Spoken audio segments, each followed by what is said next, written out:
അടുത്ത വാർത്തയിലേക്ക് പോവാം. മലപ്പുറം വങ്ങാട് കള്ളുഷാപ്പിൽ കവർച്ചയും ആക്രമണവും. ഷാപ്പുടമയുടെ കഴുത്തിൽ നിന്ന് 8 പവനോളം വരുന്ന സ്വർണ്ണമാലയാണ് കവർന്നു കൊണ്ടുപോയത്. ബൈക്കിലെത്തിയ 2 പേരാണ് ഈ കവർച്ച നടത്തിയത്. ഷാപ്പിൽ 2 മണിക്കൂറോളം ഇവർ സമയം ചെലവഴിച്ചു. ശേഷം ഒരു അവസരം ഒത്തുവന്നപ്പോൾ കവർച്ച നടത്തുകയായിരുന്നു. ആക്രമണത്തിൽ ഷാപ്പുടമയ്ക്കും ജോലിക്കാരനും പരിക്കേറ്റിട്ടുണ്ട്.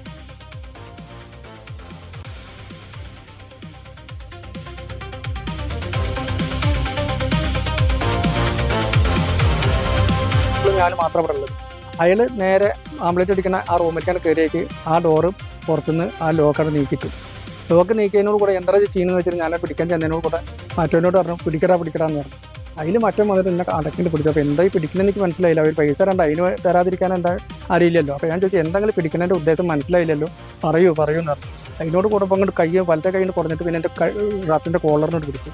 കോളറിൽ പിടിച്ചതോട് കൂടെ തന്നെ എൻ്റെ കഴുത്തിലുള്ള ചെയിനുമേ പിടിച്ചത്. അതിനോട് കൂടെ എന്നെ അടുത്തേക്ക് വേണ്ടി പെട്ടെന്ന് അറിയാതെ ഒറ്റ തള്ളലവൻ അതിൽ ചെയിന് അവൻ്റെ കയ്യിരിക്കാണ്ട് പോയി, തലയുടെ മേലെ ഊരിയാണ്ട് പോയി. അങ്ങനെ ചെയിനായിട്ട് അവനാണ്ട് ഇറങ്ങി. എന്നോട് കൂടെ ഞാൻ മറ്റവനെ തുറക്കാൻ വേണ്ടി വാതിൻ്റെ ഇരിക്കാൻ ചെന്നപ്പോഴേക്കും മറ്റൊരു ചെയ്യാൻ വണ്ടി എന്നിട്ട് മേശമ എൻ്റെ ഫോണിരുന്നത്. ആ ഫോൺ എടുത്തിട്ട് അവനെ ഇറങ്ങി. അങ്ങനെ അവർ ഇറങ്ങി ഓടിയപ്പോൾ പിന്നാലെ അങ്ങനെ പറഞ്ഞപ്പോഴേക്ക് അവർ സ്കൂട്ടിയുമ്പോൾ വേഗം പോയി. സോണൽ കൃഷ്ണയുടെ വിവരങ്ങൾ നൽകാൻ. സോണൽ, അപ്പോൾ ഒരു കാര്യം ഉറപ്പിക്കാം, കൃത്യമായി ആസൂത്രണം ചെയ്ത പ്ലാൻ ചെയ്ത മോഷ്ടിക്കാൻ ഉറച്ചു വന്നൊരു ടീമാണിവർ. ഇവരെക്കുറിച്ച് പോലീസിനെ, ഈ മോഷ്ടാക്കളെ കുറിച്ച് പോലീസിന് ലഭിച്ചിരിക്കുന്ന വിവരങ്ങൾ എന്താണ്? ഇത് എപ്പോഴാണ് സംഭവിച്ചത്? ഇന്നലെ ഏകദേശം ഉച്ചയ്ക്ക് 12:30യോടെയാണ് ഈ സംഭവം നടക്കുന്നത്. ഏകദേശം 10 മണി 10:15 കൂടിയിട്ടാണ് ഇവർ 2 പേര്, അതായത് മോഷ്ടാക്കളായ 2 പേര് ഈ ഷാപ്പിലേക്ക്, വെങ്ങാട് ഷാപ്പിലേക്ക് എത്തുന്നത്. തുടർന്ന് ഏകദേശം 2 മണിക്കൂറോളം നേരം ഇരുവരും അവിടെ ചിലവഴിക്കുകയുണ്ടായി.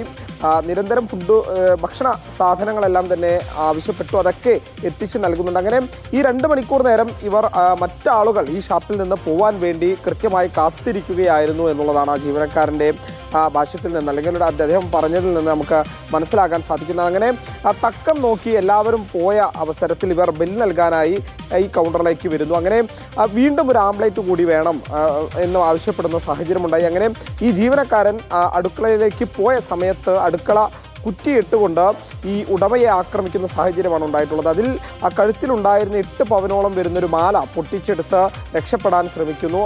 അതിന് പിന്നാലെ മറ്റൊരാൾ അവിടെ നിന്ന് ഇയാളെ മർദ്ദിച്ചുകൊണ്ട് ഇയാളുടെ മൊബൈൽ ഫോൺ കൂടി കവർന്ന് പിന്നാലെ ഓടുന്നു. അങ്ങനെ ഇരുവർക്കും പിന്നാലെ ഈ ഉടമ റോട്ടിലേക്ക് ഓടുന്നുണ്ട് അവരെ പിടികൂടാൻ വേണ്ടി. പക്ഷേ അപ്പോഴേക്കും ബൈക്കിൽ ഇവർ രക്ഷപ്പെടുന്ന സാഹചര്യമാണ് ഉണ്ടായിട്ടുള്ളത്. പിന്നീട് ഉടൻ തന്നെ കുളത്തൂർ പോലീസിൽ വിവരം അറിയിക്കുന്നു. കുളത്തൂർ പോലീസ് എത്തി സ്ഥലത്ത് പരിശോധന നടത്തിയതിനു ശേഷം സമീപ പ്രദേശങ്ങളിലെ CCTV കേന്ദ്രീകരിച്ചാണ് ഇപ്പോൾ നിലവിൽ അന്വേഷണം നടക്കുന്നത്. 2 പേരെയും CCTVയിൽ ദൃശ്യമായിട്ടുണ്ട് എന്നുള്ളത് പോലീസ് പറയുന്നുണ്ട്. അപ്പോഴും ഈ പ്രതികളിലേക്ക് എത്താൻ പോലീസിന് കഴിഞ്ഞിട്ടില്ല എന്നുള്ളതാണ് ഒരു ആശങ്ക. ശരി, സോണൽ കൃഷ്ണയാണ് വിവരങ്ങൾ നൽകിയത്.